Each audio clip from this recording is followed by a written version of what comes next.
The frat president spent 3 hours harassing me at a party, not knowing I was his boss's daughter. I showed up at my very first frat party my freshman year and immediately ran into Adam. To everyone else there, Adam was the frat president. But I knew him as the unpaid intern who'd been fetching coffee for my dad for the past 3 months, desperate to score his dream job at my dad's firm. I recognized him, but it became immediately clear that he did not remember me. "Well, hello," Adam said, looking me up and down with a smile that probably worked on most freshmen. "I'm Adam, president here. You're definitely new. I'd remember a face like yours." He stepped closer, blocking my path to the main room. "Let me get you a drink, give you the VIP tour." Not everyone gets personal attention from the president. When I politely declined and tried to move past him, his smile faltered. "Really? You're turning me down? Do you know who I am on this campus?" I escaped to the kitchen where some girls from my dorm were mixing drinks. 10 minutes late, Adam appeared again, this time less friendly. "You know, I don't usually give second chances, but I'll make an exception. You're new, you don't understand how things work here." He wedged himself between me and my friends. "These parties happen because of me. The least you could do is be friendly." When I said I was fine with my friends, he laughed. "These aren't your friends. They're just being nice because you're pathetic and they feel bad for you." My dormmates looked uncomfortable but didn't know what to do as Adam continued. "Let me explain something about college, freshmen. Girls like you, bookish, boring, probably got in here with daddy's help. You peak at getting invited to parties like this. This is literally the best your social life will ever get, and you're wasting it by rejecting me." He turned to my friends. "You can go. She's fine with me." They hesitated but eventually drifted away, leaving me trapped against the counter. I managed to slip away to the backyard where people were playing beer pong. 20 minutes of peace ended when Adam found me talking to a guy from my economics class. "Bro, you don't want to waste your time here," Adam told him, throwing his arm around the guy's shoulders. "She's one of those girls who thinks she's saving herself for someone special. Probably has a purity ring in her dorm room." The guy looked confused, but Adam steered him away. "Trust me, I'm doing you a favor. She's the type who'd cry during her first kiss." Now I was alone by the fire pit, and Adam sat down next to me. "You're not very smart, are you? I run this social scene and I'm about to land a job at the biggest firm in the state. And you're what? Some nobody freshman who can't even dress for a party?" He touched my cardigan. "Did your mom pick this out? You look like you're going to a church potluck." I stood up to leave, but he followed me inside, grabbing my wrist when I tried to head for the door. "Where are you going?" "We're just talking." His grip was tight enough to hurt. "You know what your problem is? You think you're special. But I see 20 of you every year. Uptight freshmen who think they're too good." The party was getting more crowded and louder, making it harder to get away. Adam pulled me into a corner by the stairs, using his body to block me in. "I'm going to give you one more chance to be cool about this. Have a drink with me. Loosen up. Stop acting like I'm some creep when I'm literally the best thing at this party." When I tried to duck under his arm, he slammed his hand against the wall. "I'm talking to you. Do you know how many girls would kill to get my attention?" His frat brothers walked by and he called out to them. "Guys, look at this. The freshman virgin is too good for us." They laughed and formed a semicircle, making it impossible to leave. "She probably thinks she's going to marry some nice guy from her study group," one said. Adam nodded. "She doesn't realize nice guys don't want uptight girls who can't even handle a party. You're going to be alone forever." I finally pushed through them and ran upstairs, looking for a bathroom to lock myself in. Adam followed me, catching the door before I could close it. "Are you hiding from me? In my own house?" He pushed his way in. "You're pathetic. Crying because a guy tried to be nice to you? This is why you'll never matter to anyone. You're weak, boring, and probably only here because your daddy donated money." He grabbed my phone from my hand. "Who you gonna call? Campus security. They work for us during parties." When I started actually crying, he laughed and opened the door, shoving me out into the hallway where everyone could see. "Look, everyone, it's freshman initiation time." He suddenly poured his beer over my head, the cold liquid making me gasp. "There, now you have an excuse to leave. Run home to your single dorm room and your stuffed animals." The beer ran into my eyes. Adam stood over me as I sat on the floor. "Why don't you call mommy and daddy to pick you up? I'm sure they're used to bailing out their failure of a daughter." I looked up at him through my tears and realized that was actually a great idea. I pulled out my phone, wiping beer off the screen, and dialed my dad's number, putting it on speaker. "Dad, can you pick me up? I'm at a party with Adam, your intern Adam. He just poured beer on me." Adam froze. My dad's voice came through the speaker loud and clear, asking if I needed him to come get me right now. The whole hallway went dead quiet as everyone heard him say Adam's name and call him his intern. Adam's face turned white as a sheet while he stared at my phone like it might bite him. I told Dad yes, please come get me, and asked him to stay on the phone until he got here. My voice was shaky, but I made sure everyone could hear me clearly. Adam started backing away from me, his mouth opening and closing but no words coming out. The crowd in the hallway started whispering and pulling out their phones to record what was happening. People were pointing at Adam and I could hear someone say his career was over before it even started. Adam's frat brothers looked totally confused about why their president suddenly looked so scared. Charlotte pushed through the crowd and rushed over to me, helping me stand up from the floor. She took one look at my beer-soaked clothes and saw the red marks on my wrist where Adam had grabbed me. Without saying anything, she stepped right between me and Adam, blocking him from getting any closer. Dad's voice came through the phone saying he was already in the car and would be there in 15 minutes. He asked if campus security was there, and when I said no, He told me he was calling them himself while driving. I could hear him dialing on another phone in the background. Adam finally found his voice and started moving toward me, saying we should talk about this privately and work things out. Charlotte told him to back off in a voice loud enough for everyone to hear. More students moved in around us, forming a protective wall between Adam and me. Someone in the crowd shouted that Adam's career at the firm was definitely over now. Two of Adam's frat brothers grabbed his arms and tried to pull him away, telling him he needed to leave before this got worse. But Adam just stood there frozen, staring at me like he was watching his whole future fall apart. One of his brothers asked what was happening and why Adam looked so scared, but Adam couldn't even answer him. The guy just kept staring at me with his mouth hanging open. Within minutes, I heard heavy footsteps on the stairs and Sean from campus security appeared in the hallway. Dad must have given them the exact address because Sean came straight to me. He looked at my wet clothes and immediately asked if I needed medical attention for my wrist. I showed him the red marks and he took photos with his phone while asking if Adam had done this. I nodded and kept the phone on speaker so Dad could hear everything that was happening. I started telling Sean about the 3 hours of harassment, making sure he wrote down every single detail. How Adam had followed me around the party, blocked my path, grabbed my wrist, and then poured beer on me. Adam tried to interrupt and give his version of events, but Sean held up his hand and told him to wait his turn. More campus security officers arrived along with 2 campus police officers who started taking statements from people in the hallway. Several students came forward right away to say they saw Adam pour the beer on me. A girl from my dorm told them she heard Adam calling me pathetic and saying horrible things. One guy said he saw Adam grab my wrist when I tried to leave earlier. The officers were writing everything down while Adam stood there looking smaller and smaller. His frat brothers had all disappeared by now, not wanting to be connected to whatever was about to happen to him. Charlotte stayed right next to me the whole time, holding my hand while I talked to the officers. Dad stayed on the phone, occasionally asking questions to make sure I was okay and that the officers were doing their job. I could hear his car engine and knew he was driving fast to get to me. The campus police officer asked if I wanted to file a formal complaint and press charges for assault. Before I could answer, Dad's voice came through the speaker, telling me not to make any decisions until he got there. Adam's eyes got even wider when he heard that, probably realizing this wasn't going to just go away. The officer gave me a card with an incident number and said we could decide about charges later. Sean asked Adam for his ID and started writing up his own report about what he'd observed. Adam's hands were shaking as he pulled out his wallet. More and more students were gathering in the hallway, and I could see several people posting on social media already. Someone said the frat president assaulting a freshman was going to be all over campus by morning. Adam kept looking at me like he wanted to say something, but the officers told him to stay quiet. They separated us, moving Adam down the hall while I stayed with Charlotte and Sean. I could still feel the beer dripping from my hair, and my wrist was starting to throb where he'd grabbed it. Charlotte found some paper towels from the bathroom and helped me clean my face while we waited for Dad. The whole hallway smelled like beer, and I just wanted to get out of there and take a shower. Finally, I heard Dad's voice in person as he came up the stairs, and I'd never been so happy to see him. Dad's face was a kind of mad I'd never seen before, his jaw tight as he took in my beer-soaked hair and the way I was sitting on the floor. He helped me stand up and checked my wrist where Adam had grabbed me, the skin already turning purple. The campus police officers were asking everyone to stay put while they took statements, and Dad told them in this calm but scary voice that he was Adam's employer at his law firm. Adam's whole body went stiff when Dad said that Adam's internship was terminated immediately. No discussion needed. The color drained from Adam's face and he started babbling about how this was all a big misunderstanding, how he didn't know who I was, how he was just joking around. Dad turned to him and said harassment was wrong no matter who the victim was, and the fact that Adam thought it would have been okay if I wasn't his daughter made it worse. The officers started taking photos of my bruised wrist and my beer-soaked clothes, asking if I wanted to press charges for assault. I told them I needed time to think about it, and they handed me a card with an incident number written on it. Charlotte was gathering my purse and cardigan from where I'd dropped them, while 2 officers took Adam aside to question him about grabbing my wrist and pouring beer on me. His frat brothers had all vanished, probably not wanting to be connected to whatever was about to happen to their president. Dad kept his hand on my shoulder while we walked down the stairs and out to his car, Charlotte following us and saying she'd drive behind us to make sure we got home safe. The second I got in Dad's car and the door closed, everything hit me at once and I started sobbing, my whole body shaking from what had just happened. Dad reached over and squeezed my hand, telling me none of this was my fault, and that Adam would face every single consequence coming to him. We pulled into our driveway and Charlotte parked behind us, following us inside where I went straight to the bathroom for a shower. I stood under the hot water for what felt like forever, trying to wash the smell of beer out of my hair while I could hear Charlotte in the kitchen making tea. Through the bathroom door, I could hear Dad on the phone with someone named Wyatt Tanner, who I knew was the managing partner at his firm.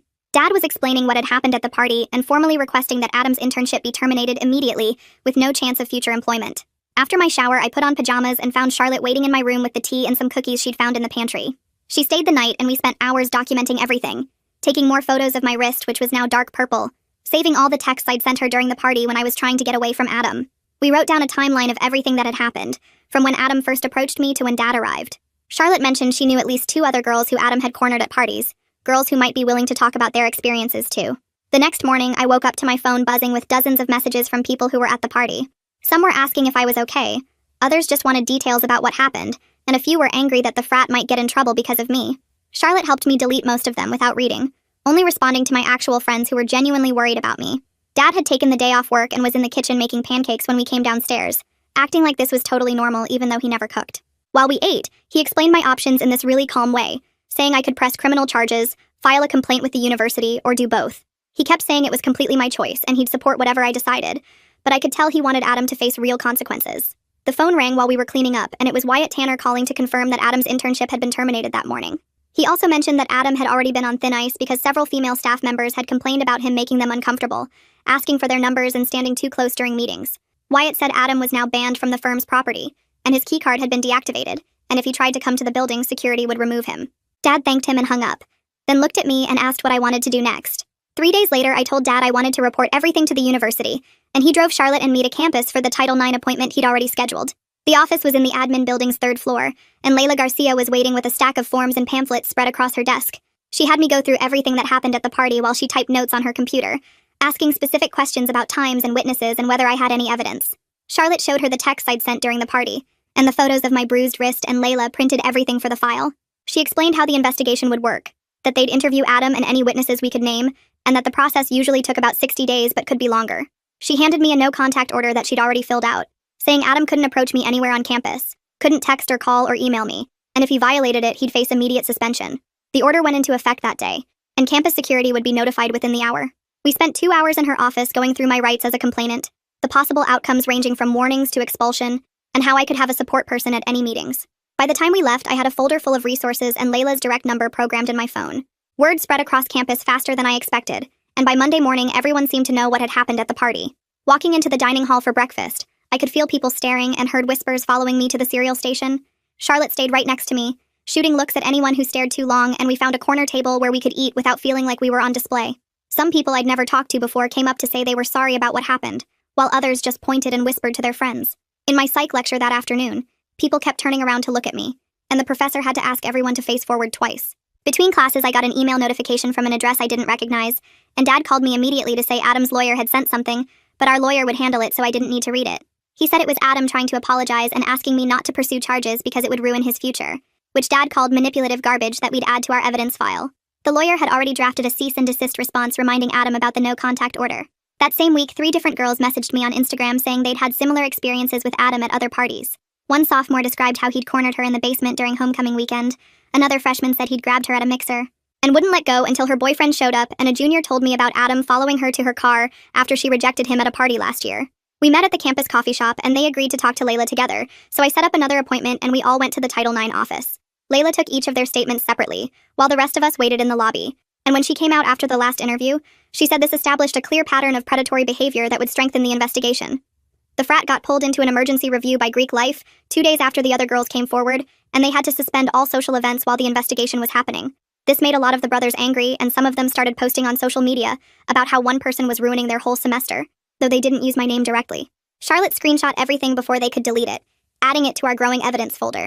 I started having nightmares about the party and couldn't focus during lectures, so Charlotte walked me to the counseling center and waited while I had my first appointment with Gabriela Diaz. Gabriela had me describe what happened and then explained that freezing when Adam grabbed me was a completely normal trauma response, that my brain was trying to protect me by shutting down instead of fighting. She taught me some breathing exercises for when I felt anxious, and scheduled me for weekly sessions to work through everything. 2 weeks after I filed the report, Layla called to say the panel had reached a decision after reviewing all the evidence and witness statements. Adam was found responsible for assault, harassment, and creating a hostile environment, and the panel voted to suspend him for 2 years, with a permanent ban from campus property. The decision would be on his transcript if he tried to transfer, and he had 10 days to appeal. His parents hired some expensive lawyer from the city to fight the suspension, but Layla said with 4 victims giving consistent statements and multiple witnesses from the party, the appeal probably wouldn't change anything. The lawyer apparently told Adam's parents to accept the punishment and focus on damage control instead of making things worse with a long appeal. My professors had been notified about the situation through the Dean of Students' office, and worked with me on extensions for papers and moving my economics discussion section to a different time, so I wouldn't have to see Adam's empty seat 3 times a week. 3 days later, the district attorney's office called my cell while I was eating lunch with Charlotte in the dining hall. The prosecutor said they'd reviewed the police report and witness statements and wanted to meet about pressing assault and battery charges against Adam. I set up an appointment for the next afternoon and brought Dad and Gabriela with me to the courthouse downtown. The prosecutor laid out photos of my bruised wrist on her desk and explained that with multiple witnesses and the beer assault on video from someone's phone, they had a strong case. She said Adam could face up to a year in jail if convicted, but would probably get probation as a first offense. I signed the paperwork to move forward with charges while Dad squeezed my shoulder. Meanwhile, Charlotte had been busy organizing what she called my protection squad, recruiting 8 girls from our dorm who started walking with me to every class. They'd show up at my door each morning and we'd move across campus as a group, making me feel safe for the first time since the party. At meals, they surrounded me at our usual table, creating a buffer zone from stares and whispers. One of them even started sitting next to me in my big lecture classes, taking notes when my hands shook too much to write. The arrest happened on a Tuesday morning when Adam showed up at his parents' house for spring break. Police knocked on the door at 7 a.m. with a warrant and took him to the station in handcuffs while neighbors watched from their driveways. His mugshot appeared on the local news website by noon, showing him in an orange jumpsuit with dark circles under his eyes. He posted bail that afternoon, but the judge set strict conditions, including staying 500 feet from campus and having zero contact with me directly or through third parties. The frat house got shut down 2 weeks after his arrest, when the Greek life investigation found evidence of hazing, underage drinking, and multiple unreported assault incidents over 3 years. The national chapter pulled their charter immediately, and the university gave the brothers 30 days to move out. Adam's name appeared in every article as the president who destroyed a 90-year-old fraternity through his actions. Some of his former brothers started reaching out through Instagram and email to apologize for not stopping him that night. One guy met me at the library and admitted they all knew Adam got aggressive with girls when he drank, but nobody wanted to challenge him because he controlled their social lives. Another sent a long message about how watching Adam pour beer on me made him realize he'd been a coward for 3 years. Dad called an emergency meeting at his firm the Monday after Adam's arrest and implemented new policies for all interns and employees. Background checks became mandatory, including social media reviews and reference calls to previous employers. He also brought in consultants to run harassment training sessions that everyone had to attend, even the senior partners. He told me later that Adam had taught him an expensive lesson about the importance of really knowing who you're bringing into your company. The preliminary hearing happened 6 weeks after I pressed charges, in a small courtroom downtown with wood paneling and uncomfortable benches. Adam's lawyer tried to paint the whole thing as typical college behavior that got blown out of proportion. He kept using phrases like youthful mistake and party atmosphere while I sat there with Charlotte holding my hand. The judge, a woman in her 60s with gray hair pulled back tight, looked at the photos of my wrist and watched the video of the beer assault twice. She said she'd seen plenty of college parties in her career, and none of them gave anyone the right to physically restrain and humiliate another person. When spring semester started, Charlotte and I moved to a different dorm on the opposite side of campus from the old frat house. Our new hallmates had heard about what happened and immediately adopted us into their group. They had a whole system of checking in on each other through a group chat, and nobody went to parties alone. Our RA was a senior who'd been through something similar her freshman year, and she made our floor a safe space where we could talk about anything. 3 months after the arrest, Adam's lawyer contacted mine about a plea deal to avoid trial. He'd plead guilty to misdemeanor assault in exchange for 2 years probation, 200 hours of community service, and mandatory counseling for anger management. He also had to pay all my medical bills from the wrist injury and therapy sessions, which came to almost $8,000. The judge approved the deal, and I didn't have to testify at trial, which Gabriella said would help my healing process. The university used our case as a catalyst for major changes to Greek life policies and training requirements. They created something called the Party Safety Initiative that all Greek organizations had to participate in before hosting any social events.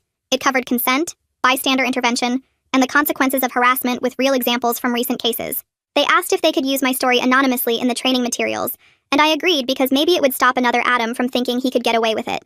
Charlotte started dragging me to small gatherings in our new dorm, just 5 or 6 people watching movies in the common room at first. She'd sit next to me the whole time, and we had this system where I'd tap her knee twice if I needed to leave. The first party we went to after everything was a birthday thing for someone on our floor, and Charlotte brought 3 other girls from our hallway with us.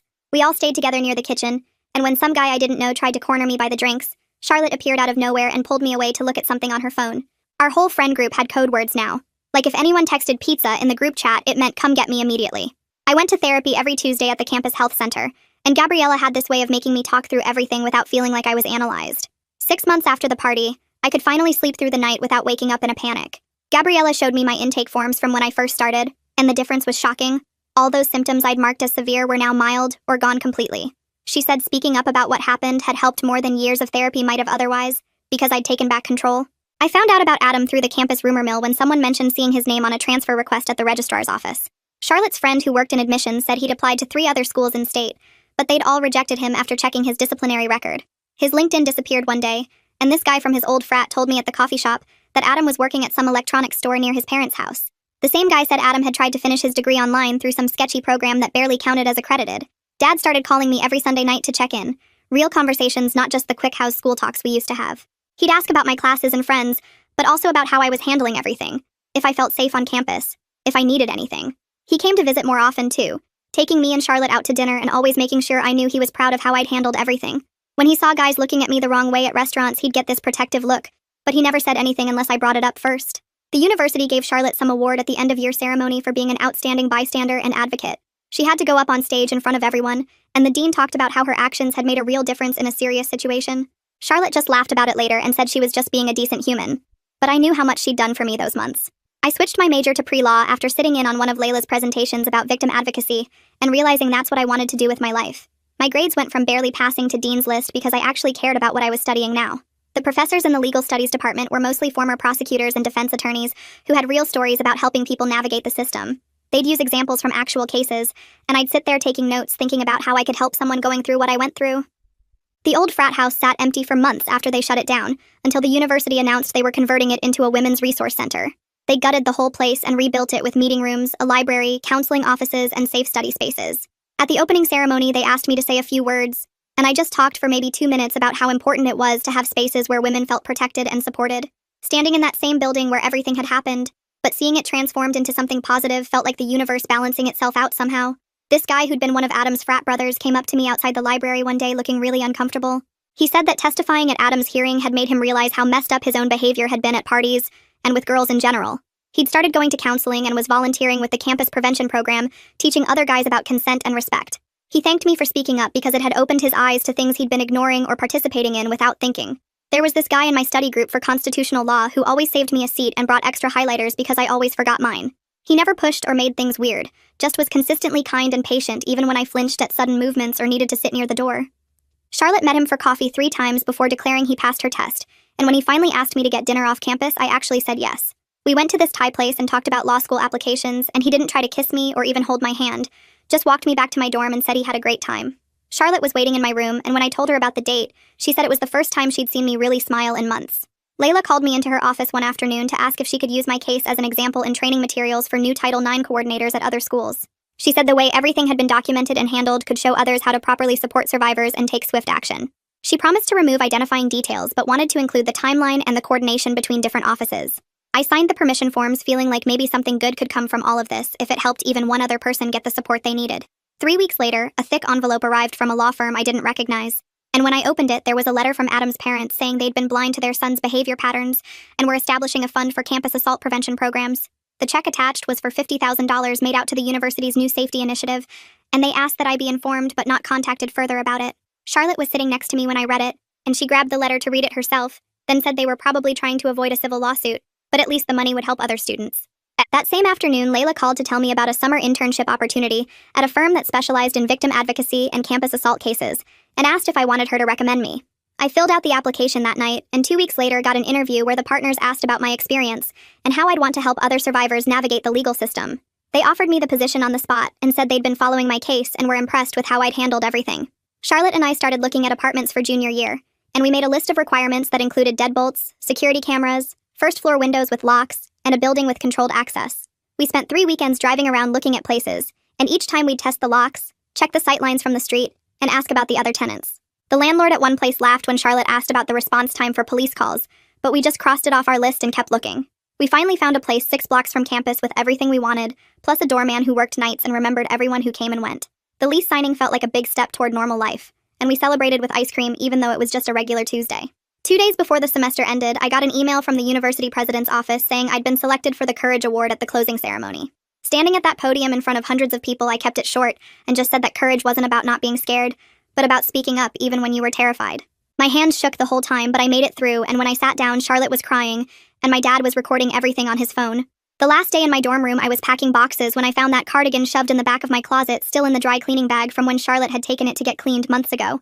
I held it for a minute, remembering that scared girl who thought a cardigan would keep her safe at a party, then folded it carefully and put it in the donation pile. Charlotte helped me carry the boxes down to my dad's car, and as we loaded everything, I looked back at the dorm where everything had started and felt ready to move forward.